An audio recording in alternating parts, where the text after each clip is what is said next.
Hey, look, it's known miscreant Matt Lloyd again, right on top of the other. Is law more important than justice? If the law is subverted to circumvent justice, at what point, if ever, does vigilante justice become not only acceptable but a moral imperative? Well, let's see if I can unpack that. There's obviously a difference. There can be a difference between justice and the law. The law is invented and implemented in order to provide justice. If there was no interest in justice, you wouldn't need the law. You just went up and murdered somebody and you didn't care about whether that was just or not, you wouldn't need any laws. You just go steal whatever you wanted to and hurt whoever you wanted to.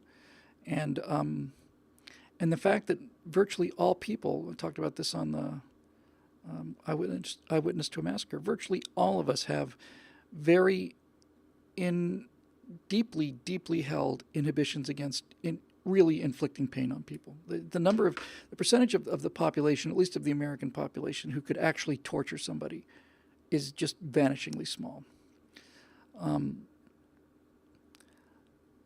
So ideally, in an ideal world, the law is there to provide justice. That's essentially the only reason that you have the law. And if you believe, as I do, that you can, live an entire life and build an entire society. This is the idea of the republic, Aurora Republic. Basically, we have 3 laws. Don't hurt anybody, don't take their stuff, and do what you promised to do.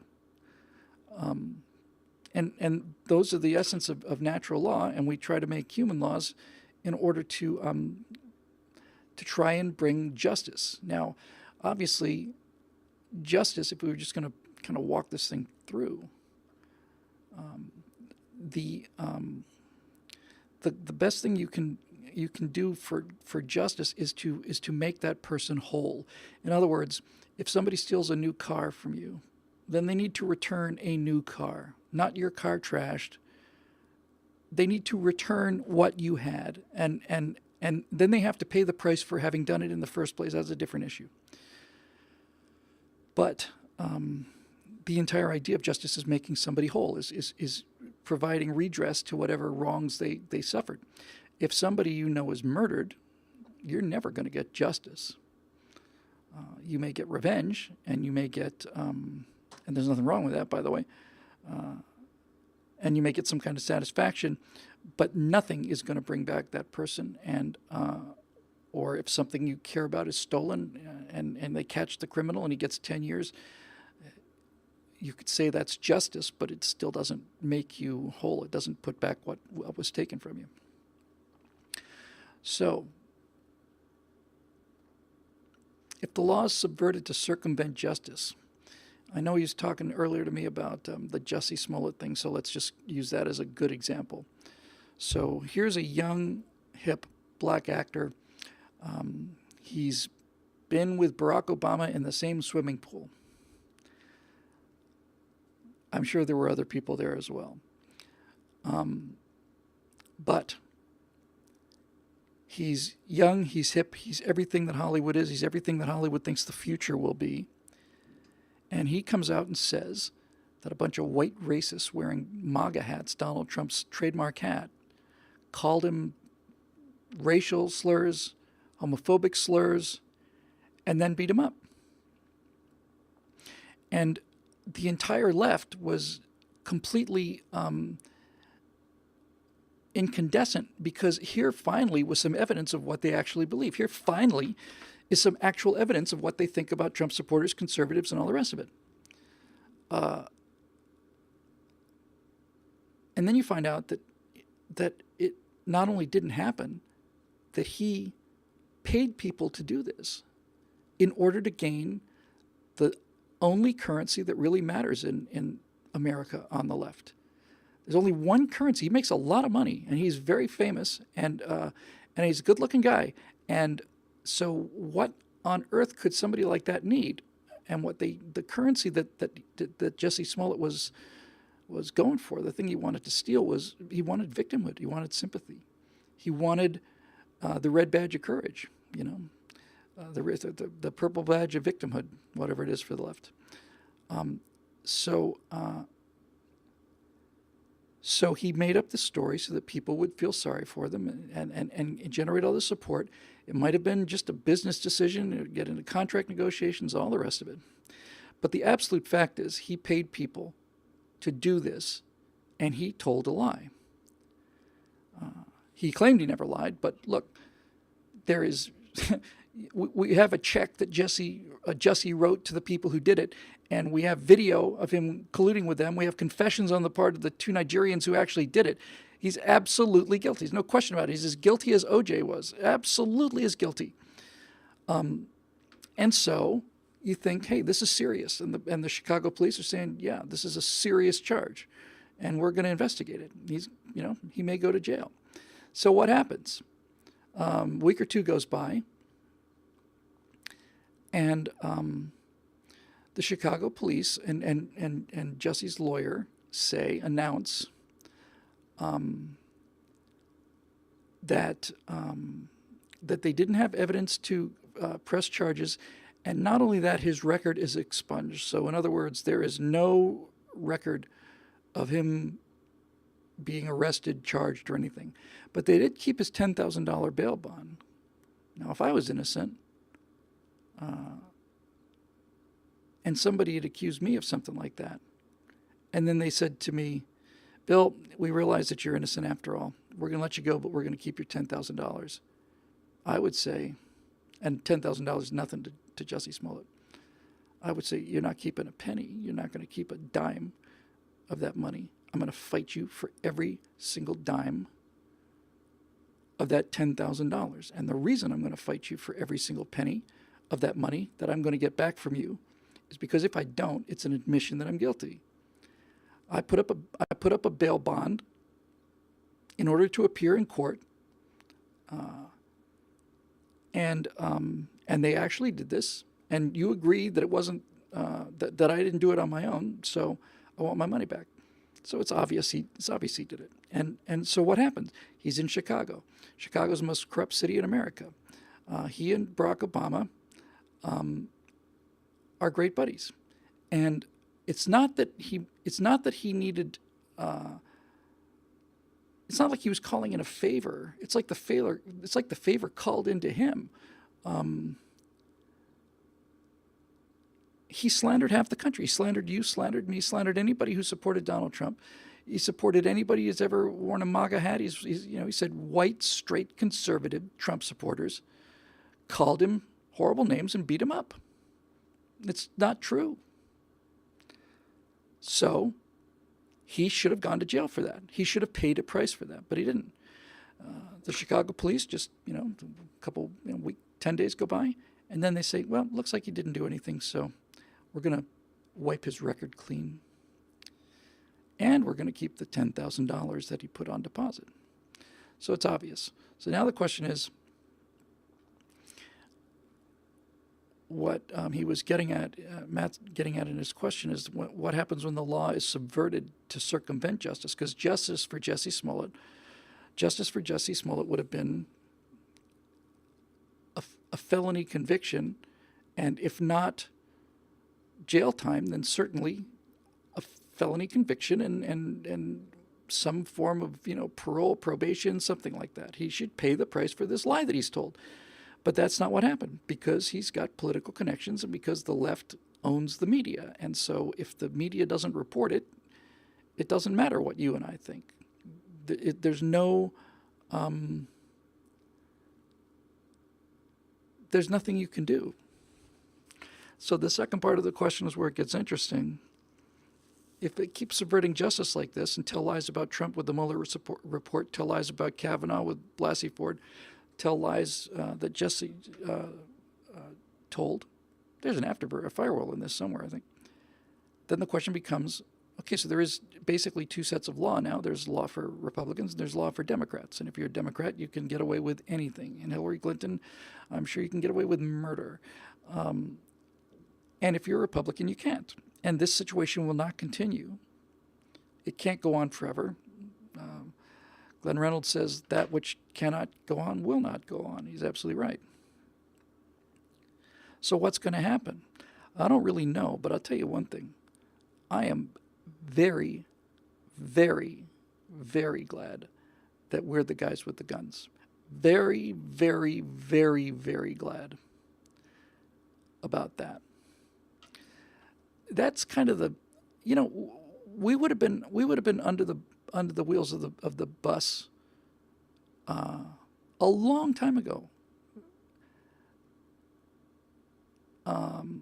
if it weren't for that. Because they would simply do what they wanted to do, and they would just say, well, what are you going to do about it? Now, we haven't done anything about it. We just let it continue, and the more we let it continue, the worse it gets. But ultimately, there is a check to the will of these progressive control freak weenies. And that check to their desires is an armed population that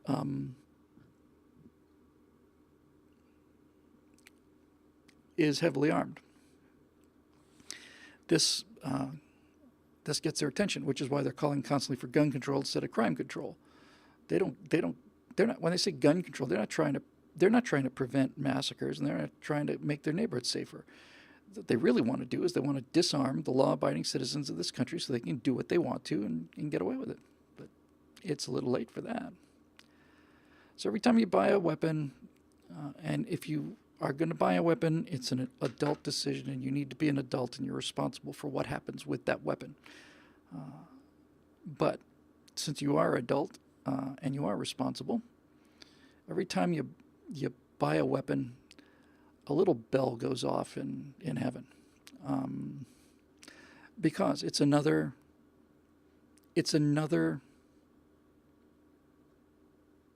blockade. It's another barrier to tyranny, and they can't get their way around this. This really has got them pretty much stopped.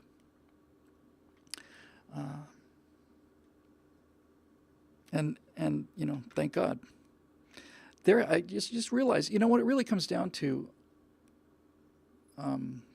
Matt, what you're seeing when you see Hillary Clinton get off, and you see Comey get off, and you see Barack Obama get away with this stuff, and no consequences for Benghazi, and nobody goes to jail over Jussie Smollett, nobody goes to jail over Hillary's emails, nobody goes to jail. There's a separate set of justice. What you come away with is how do I put this?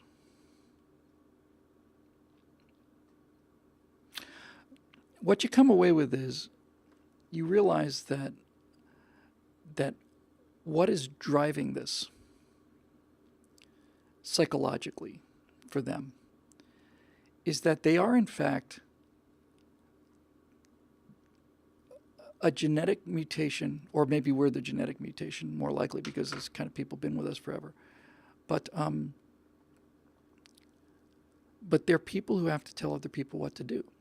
And in other times in history, these people would have been dukes or earls or shahs or whatever. I know most of them are incompetent, so they would have worked in the bureaucracy of the shah or the emir or the whatever, the king.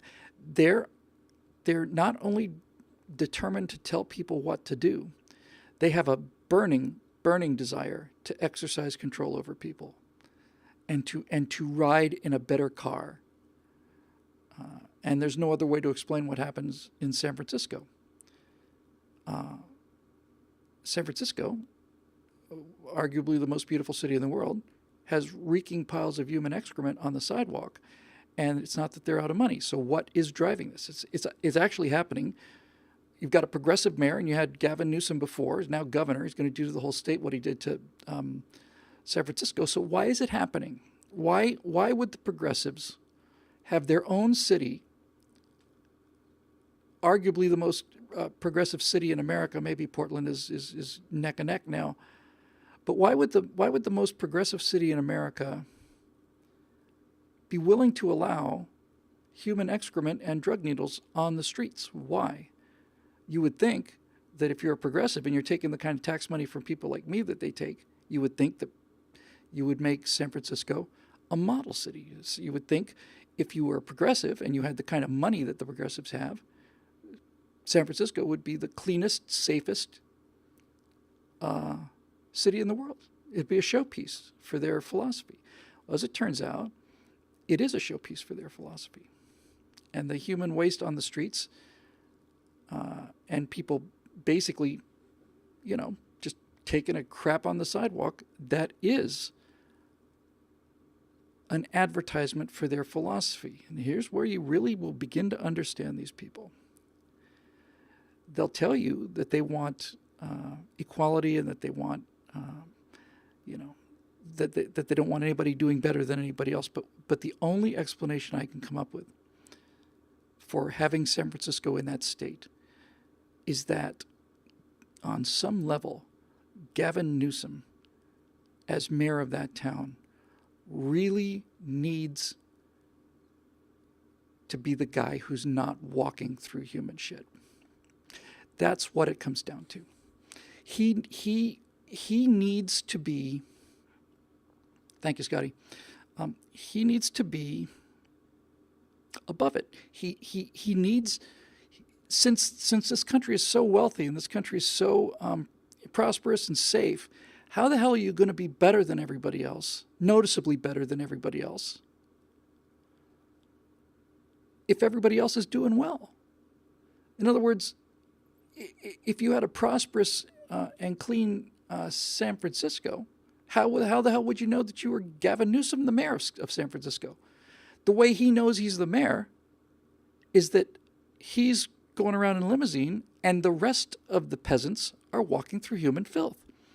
And that increases the gap between that progressive and the hoi polloi, which is what he's terrified of. He's not terrified of the people because they're going to hurt him, because he knows that we won't hurt them.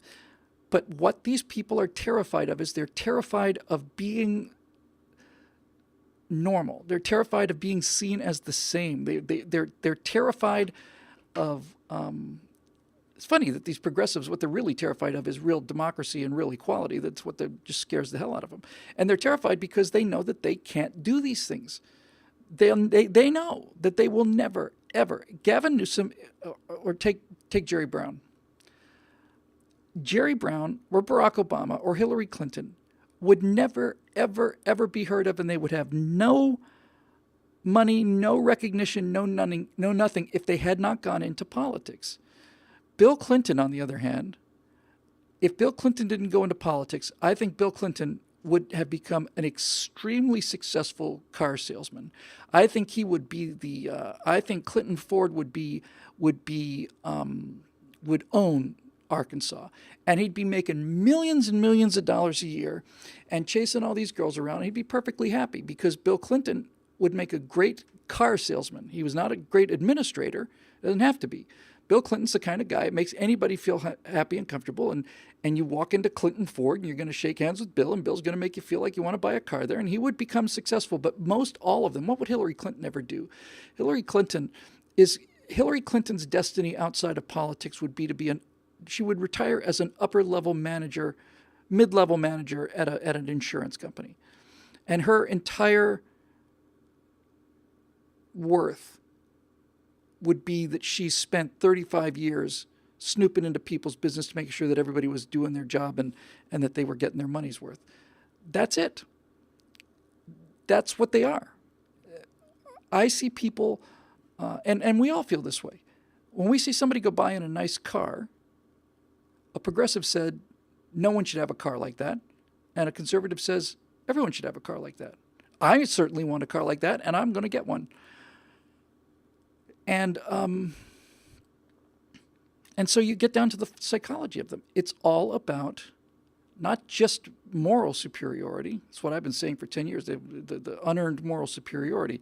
When I started thinking about Chicago, I realized it's not just moral superiority.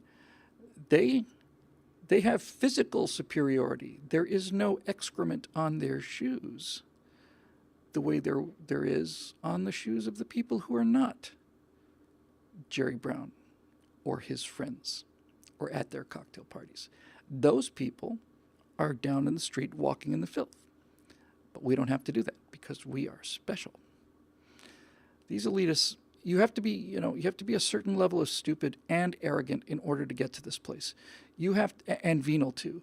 You've got to have an absence of morality that tells you my success is going to come at the price of taking things away from other people.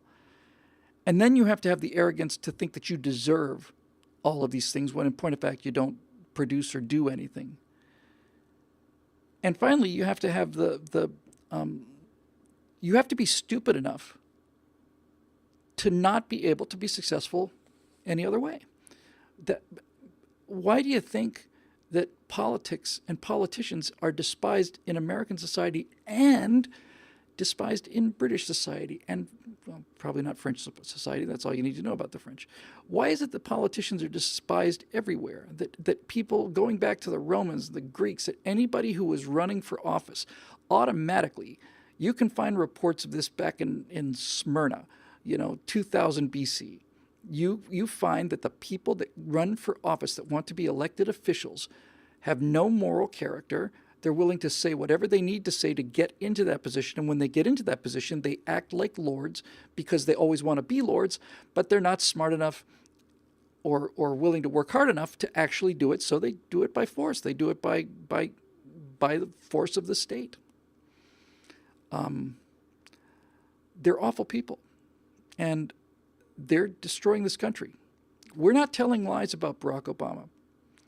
And by the way, I wandered around this, but this was the point I wanted to make earlier when we were talking about Ruth Bader Ginsburg. I think Barack Obama was a horrible catastrophe for the country. And if it turned out there was some news that would in fact have gotten Barack Obama impeached, I'd have been all for it. But if I was told that if I told a lie, that would get Barack Obama impeached, how could you do that? Here you go, Bill. Here's a story. We've got all of this evidence. It's airtight. It's manufactured, but it's airtight. Here's your chance to knock him off of his throne and not just for the personal satisfaction, but think of all the harm he's doing to the country and all the harm he's doing to our soldiers and sailors and Marines and airmen and Coast Guardsmen. All of the good you could do. Just tell this lie about Barack Obama. You'll not get caught. And you'll get rid of him. And I swear to God, if I was faced with a choice of an airtight, absolutely guaranteed, by God, 100% opportunity to get that guy out of office through a lie, or not, I would take the not, I have to live with myself. I don't just have to live with myself, I have to live up to my wife. And that's a pretty high bar. And so who could do that? There's nobody watching the show. Certainly nobody been watching the show for 2 hours anyway. Who could do that? It's not possible. You wouldn't do it. And that is a moral distinction between us and them. They don't care about lying about us if they get political power. And we think that no power is worth the destruction of your integrity and your honor and all that other stuff, which means that it's so obvious that it's so obvious that it's hard to see. When you keep asking for the motive, why would they do that? Don't they recognize that they're ruining the state of California? They do recognize it. They don't care. And we're just astonished. How could somebody do this? How could Blasey Ford lie about this? She's destroying a man's life. She's destroying his life. I mean, I got called a racist by an online outlet of George Soros, and it went through me like a red hot spear. Can you imagine what Kavanaugh must go through now? The entire world and half of the country is convinced he committed this heinous act. Who can do that to people? I mean, what What does that say about your desire for power, and what does it say about your moral core that you'd be willing to do that? And the answer is very simple. We can't understand them. We try to look for a reason. We try to think of some Machiavellian kind of reason why they're doing this, but no, we don't need any of that. We can't understand them because they have no honor. They have no sense of right and wrong. They have no, well, they do, but the right and wrong is good for me, right, bad for me, wrong. There is no moral code. When you start thinking about how could they possibly face themselves? How could Blasey Ford, tell a lie like that? Doesn't she think about the family of the people and that she's lying about? No, she doesn't. She doesn't care. She does care about leftism, but she doesn't care about that. And I'm telling you, and I know this to be a certain moral fact, if I had the chance to do to Barack Obama or Ruth Bader Ginsburg or AOC or anything, if I had the opportunity to tell a lie that would destroy their political career, how could I do that? And this is how they succeed. They succeed because they don't have any rules to play by. It's not that they don't play by the rules. There are no rules to play by. This is another important thing you need to understand about the left, because we always look at them and we think, my God, they're breaking the fundamental laws of society. They're lying, they're cheating, they're saying one thing and doing another. They're breaking the rules. They don't have any rules. There are no rules to break. Rules, for them, are stuff that suckers do. And rules are what limit successful people. And so therefore, all we have to do as leftists is control the rules. If we control the rules, then conservatives or honest people will follow the rules. Even if they don't like the rules, they'll follow them because they're the rules, because they're the law. So they realize, okay, I don't have any restrictions on my behavior. I'll do whatever I have to. Once I achieve political power, I'll be able to make the rules, and then those other people, those conservative sons of bitches, they will do what I want them to because those people follow the rules. So all I have to do is get my hands on how to make the rules, and at that point, ching ching, now all of a sudden you understand Maxine Waters and you understand Nancy Pelosi. You understand, well, Pelosi probably was smart enough to do better. She married into hundreds of millions of dollars. But you certainly understand Alexandria Ocasio-Cortez, and you understand Beto O'Rourke. You understand all of it. When you understand that they have no honor to violate, that they do not have guilty consciences because there's no guilt. There's no feeling of guilt. That what they want is they want to be able to control the rules because half of the country lives by rules and the other half agrees with them. So, pretty simple. That's basically it. And we put up with it. We put up with it because of our love for law. And that's why if the Democrats had tried to take over the White House in a military coup, we would have beaten the police there. We would have had those people covered in feathers and tar and on a rail before the cops arrived, because that would have been a clearly illegal act. But by doing things that seem legal, like winning elections, and there's so much evidence of election fraud. Why do we put up with it? What is it that keeps us quiet? I heard from somebody who said in local politics, somebody said something like, the night of the election in Orange County, I'm just talking about city councils and very low-level political offices. The night of the election, after the polls had closed and they'd done the count, we were ahead by either a noticeable margin or a wide margin on 14 seats, and a week later, all 14 of those seats had been lost to Democrats because the Democrats just kept finding votes. Why don't we do anything about this? There's an answer. Why don't we do anything about it? Why don't we say, hey, I don't care if those votes were generated by nothing but Congressional Medal of Honor winners. Voting is an act. It's a procedure. They didn't get their votes in on time. Therefore, their votes are nullified. I know they practically gave their lives for this freedom, but they also knew that the polls closed at 7 and the votes didn't get there in time, and so they don't count. Why don't we just do that? We don't do it because we're good people. And one thing, it's all peer pressure. We don't want to be thought of as bad people. We will put up with anything, next to anything, because we don't want to be thought of as bad people.